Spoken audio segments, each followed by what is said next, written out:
Welcome to Sacrilegious Discourse. For this is what the Sovereign Lord says. Why do you need prophets to tell people who you are and what you want? If you can justify everything that the God of the Bible has done, then you can justify any of your behavior. A lot of this mentality is trickling into what is now mainstream right-wing Christianity. I am capable of empathy greater than this God of the Bible. This is a Bible that they tell kids. This is the good Lord. This is the good book. He is fantasizing about murder, mass murder. Head over to sacrilegiousdiscourse.com right now to find out how to leave us a review or support us on Patreon.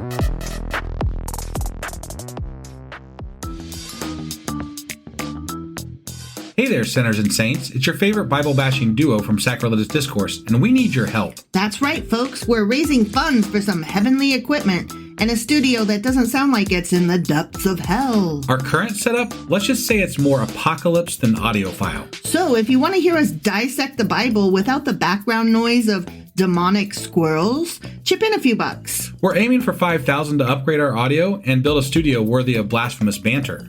Donate today and help us spread the good word of atheism. You can find a link right on our homepage, sacrilegiousdiscourse.com. Every dollar counts. Even if it's from your collection plate.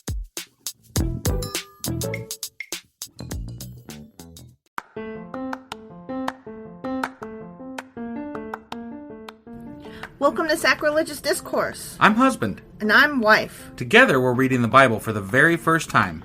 We grew up without religion and wanted to know what all the fuss was about. Well, what have we learned so far? That God is a dick, and apparently some people believe in talking donkeys? We're not trying to pass ourselves off as experts. Nope, we're just reading the Bible for the first time and giving our first take reaction. If you'd like to join us in this venture, you might consider starting at episode 1. Otherwise, jump in wherever you like. All right, let's go read the Bible. Yeah, let's get to it.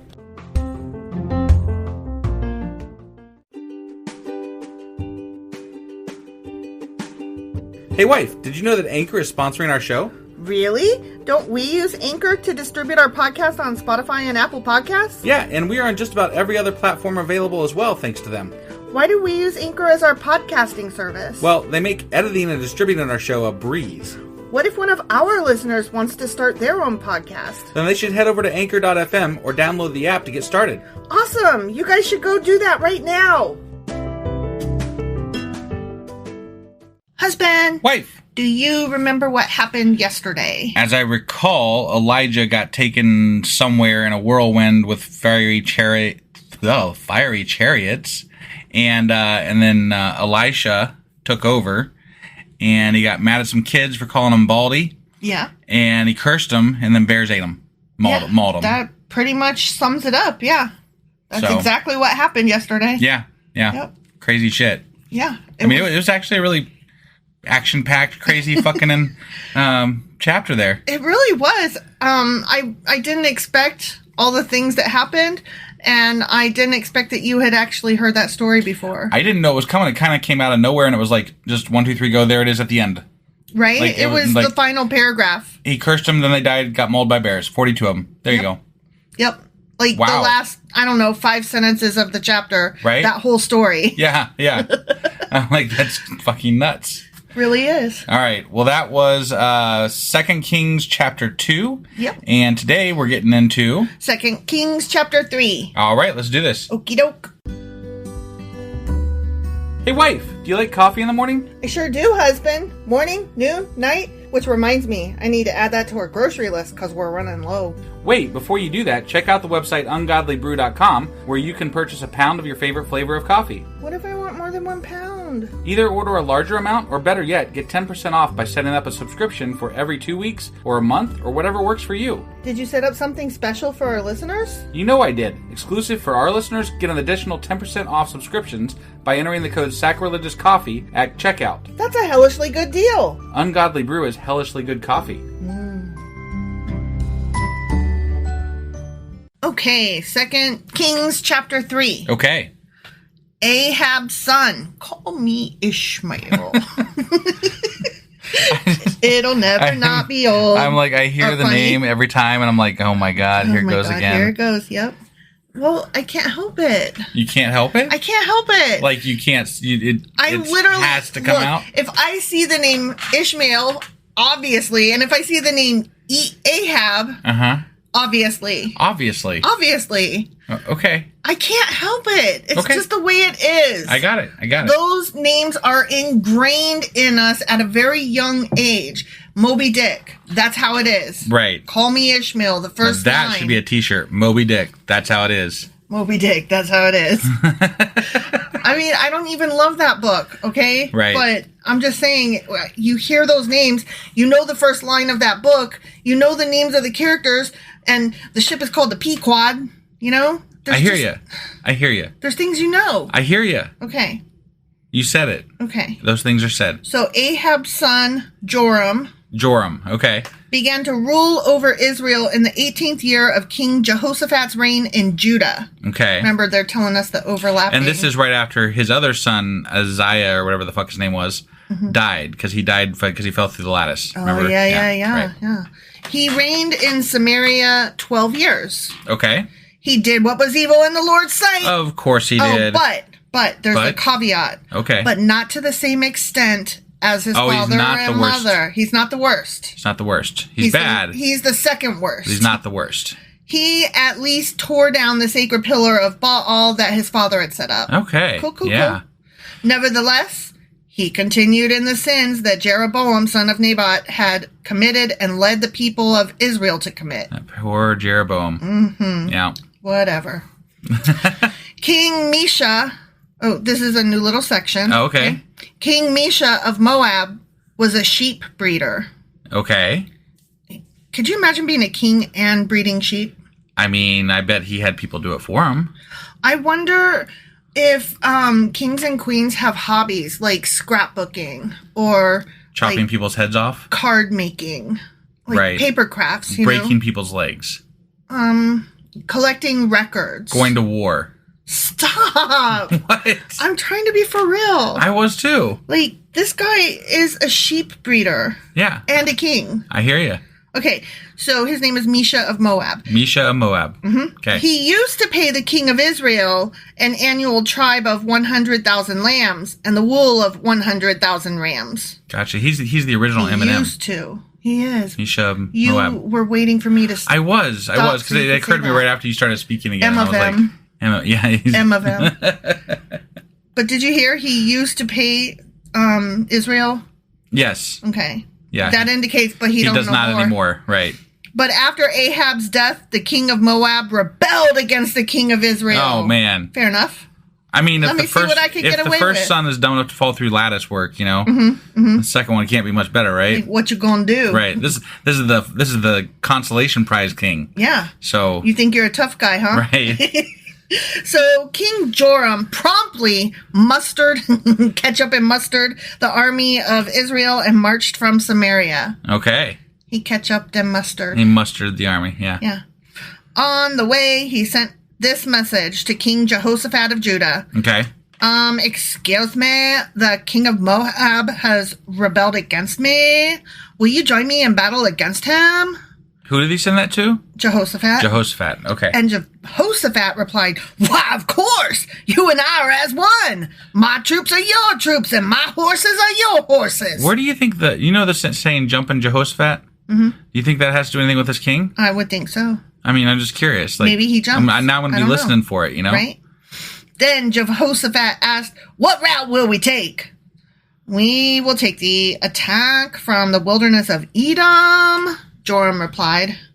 The king of Edom and his troops joined them, and all three armies traveled along a roundabout route through the wilderness for 7 days. Okay. 7 roundabout days. route. Yeah. You spin me right round, baby, right roundabout.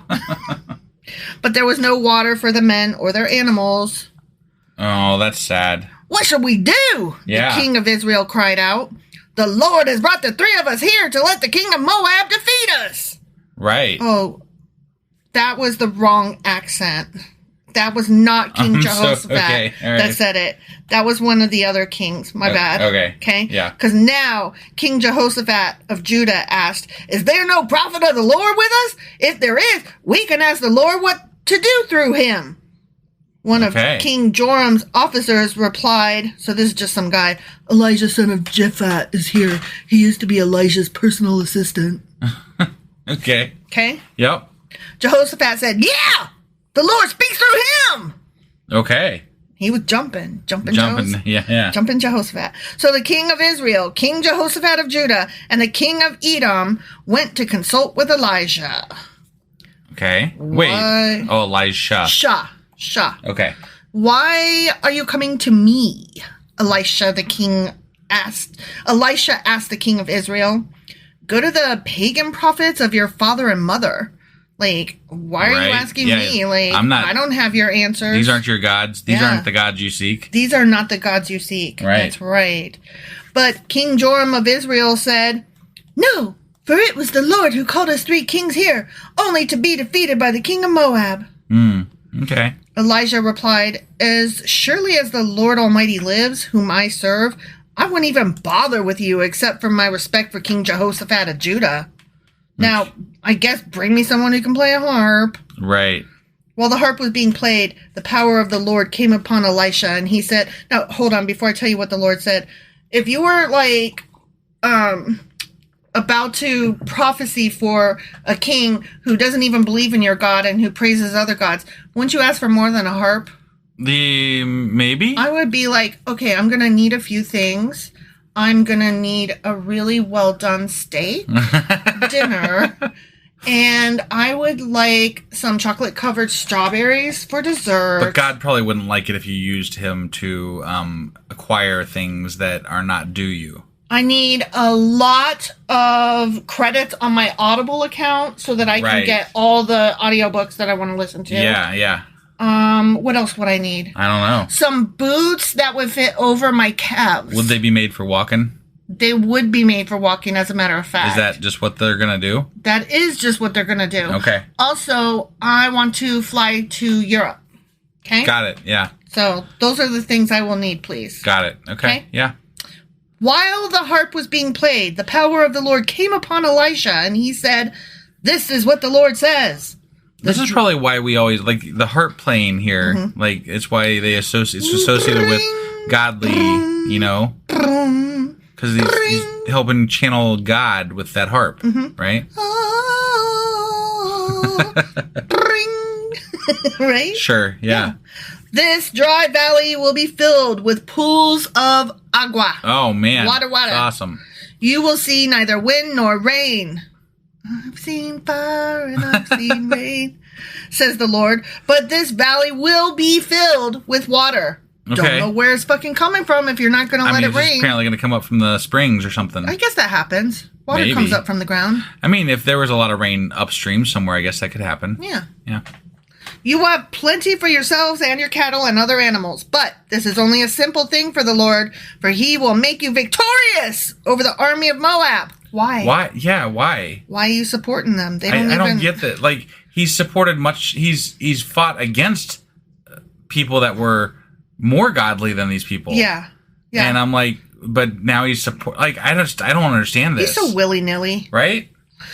You will conquer the best of their towns, even the fortified ones. You will cut down all their good trees, stop up all their springs, and ruin all their good land with stones. Oh. That's just rude. It really is. Don't ruin the good land with stones. We had a house one time, somebody ruined our good yard with stones. Really? Yeah, the yellow house, remember? Oh, yeah. There's nothing but fucking stones. I thought you meant like somebody while we lived there came and dropped stones. No, when we moved in, the whole back was covered with stones. Yeah. And we thought that we would be able to like get it out. But no, it just was like ever present. Stones all the way down. Right, yeah. I basically mowed rocks. Yeah, it was bad.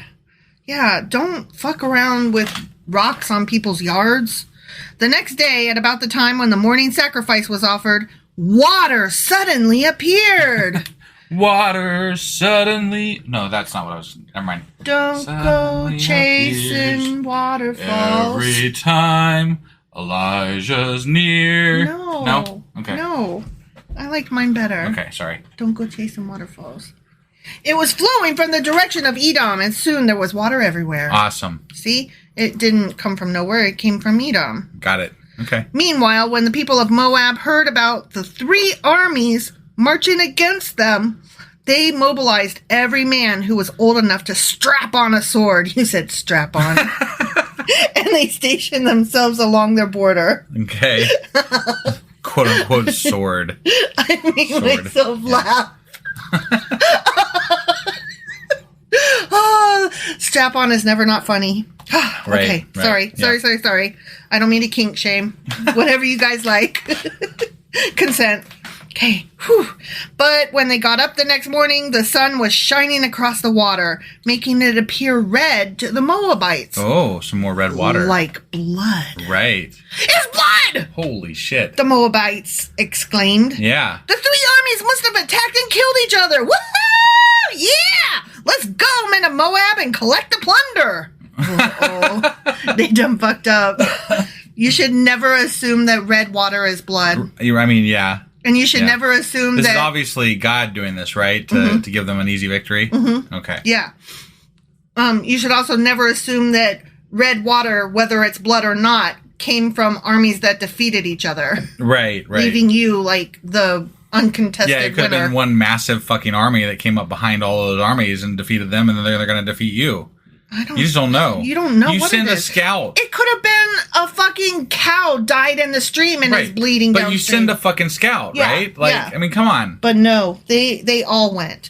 When the Moabites arrived at the Israelite camp, the army of Israel rushed out and attacked them until they turned and ran. The army of Israel chased them into the land of Moab, destroying everything as they went. Okay. Remember how they killed all the Moabites, but here they are. They're still, Yeah. They destroyed the towns, covered their good land with stones. Oh, assholes. Of course. Stopped up all the springs. That's just rude. I thought Moab was protected by God. I don't remember. It struck me that it was, like, that's why they didn't attack it back when Moses and all of them were camped right outside of it, so. Oh, you know what? I think you're right, but I think it was just that one time. Oh. It was not like a forever protection. It was Whatever. just like a one-off. Got it. Cut down all the good trees. Like Becky with the good hair. Yeah. This is Moab. I'm assuming with they're the good talking about, like, trees. fruit trees and stuff. Probably. So, because remember how they're not supposed to, but that doesn't, so, like, there was a rule back in, I think it was Leviticus, where they're not supposed to cut down fruit trees during war because, because they'll still bear fruit. Right. Yeah. So, hopefully, I wonder if that's a contradiction. Probably. I mean, I don't know what good tree means here, but I mean, to me, and you're living in a place where, food is not abundantly available to everybody. Right. Fruit trees would be good trees, right? I would think so. I mean, I would classify them that way. I mean, I would, but I half the time don't know what the fuck they mean. Right. So. No, I agree. But there definitely was a rule not to cut down fruit trees. There was. You're right. Finally, only Kir-Hareseth. Yeah, that guy. And it's a city. And that city. Its stone walls were left. Okay. But men with slings surrounded and attacked it. Slings. Remember back in the day when they used to use slings? Nope. Remember when they didn't use guns because all they had was fucking slings? I don't see how. Okay, you're shooting over a wall, right? Mm-hmm. Like, I can see how straight on a sling would be handy, right? Mm-hmm. But, like, if you're aiming up, the rocks are going to be coming down in an arch, and it's not going to be as effective if you shot them straight on. Right. So, like, to me, and I think that they've said they have arrows back then. Yeah. I think. Yeah. So why wouldn't you be using arrows? Because they're going to go up and then they still pierce when they come down. I have no idea. Sling seems pretty ineffective to me. It seems pretty... Catapults, now that would work, because, catapults shoot boulders and shit, but... Would you want to be in the catapult and get catapulted over no. and then just arrive with your sword in hand and be all murdery? No. When the king of Moab saw that he was losing the battle, he led 700 of his swordsmen in a desperate attempt to break through the enemy lines near the king of Edom, but they failed. Mm. Then the king of Moab took his oldest son, who would have been the next king, and sacrificed him as a burnt offering on the wall. What the fuck? What the fuck? This is Moab, right? Yes! Oh, wow. What? I'm what? I don't have an answer here. He was losing, so he was like, he's gonna sorry, kill son. us. Yeah, you gotta die. Sacrifice you. Right. Okay. Yeah. It's just a thing we do. I guess. So there was great anger against Israel. I'm stuttering. I'm just so aghast. Right. Okay. So there was great anger against Israel, and the Israelites withdrew and returned to their own land. The end. Wait. What? What? I'm flabbergasted. The Israelites were fighting the Moabites, right? Is that, am I correct on that? Yes. So the guy sacrificed his son and they just retreat away? Because there's anger at the Israelites. Yeah. I'm thoroughly confused. I'm like, you're the one that killed your kid. Why are you mad at me? Right. I don't. Sorry, I was winning the war. But what does it matter if they're mad or not? They were winning. Right. So what is going? I don't understand what's going on here. I don't understand either. That obviously the Moabite guy was trying to invoke some god to help him, right? Right. And then apparently it worked. I don't know. That's what it seems like. I think this is one thing we need to write down and look up on our Q&A, because I agree. I don't understand what just happened there. I don't either. It doesn't make any goddamn sense. Yeah, and I feel like we've missed something. We often do. And I'll admit I was a little off today. I don't know. I just felt a little off today. Well, I was yawning a lot. I was trying really hard not to yawn. And it just keeps being yawnish. Right, know? Yeah. I can't help it. It's late. It's been a long week, It's only Wednesday. Has it been a long week? It has. No, it's just the weekend was long and we're old. We don't recover. Right. We don't bounce back. Yeah. We are bumbles and bumbles bounce, but we don't bounce anymore. Right. We lost our bounce. Sorry, guys. Yeah. So we're gonna have to look shit up because we missed something. We clearly missed something. I don't understand. Or we didn't, and the Bible's just really confusing. I'm gonna put my money on that one if we're being honest. Right. Okay. Well, at least we have something for the Q&A. Well, we had something already. It was the we got something else for the Q&A. Beelzebub and Ballsabub. Right. Yeah. All right. Well, that was 2 Kings chapter 3. Yep. And tomorrow we'll be back with 2 Kings chapter 4. We'll see you guys tomorrow. Okay, bye.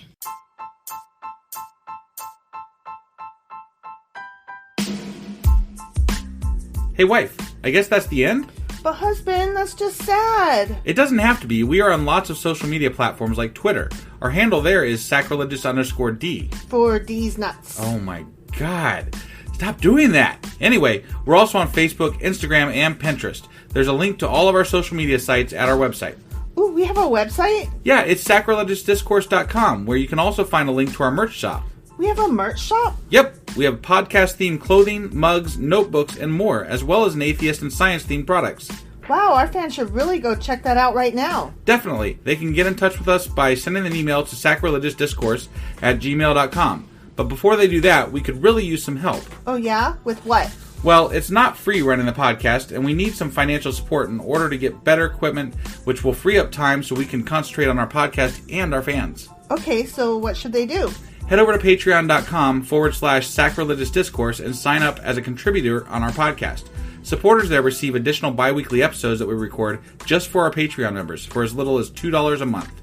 Also, we'd really appreciate it if you would like and subscribe on whatever platform you're using. And Apple Podcast reviews help us out tremendously. Like and subscribe. Leave an Apple review. Join us on Twitter. Support us on Patreon. That's a lot of instructions. Don't forget to say thanks. Thanks. Okay, bye.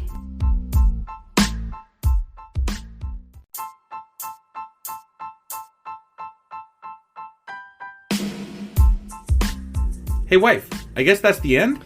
But husband, that's just sad. It doesn't have to be. We are on lots of social media platforms like Twitter. Our handle there is sacrilegious_D. For D's nuts. Oh my God. Stop doing that. Anyway, we're also on Facebook, Instagram, and Pinterest. There's a link to all of our social media sites at our website. Ooh, we have a website? Yeah, it's sacrilegiousdiscourse.com, where you can also find a link to our merch shop.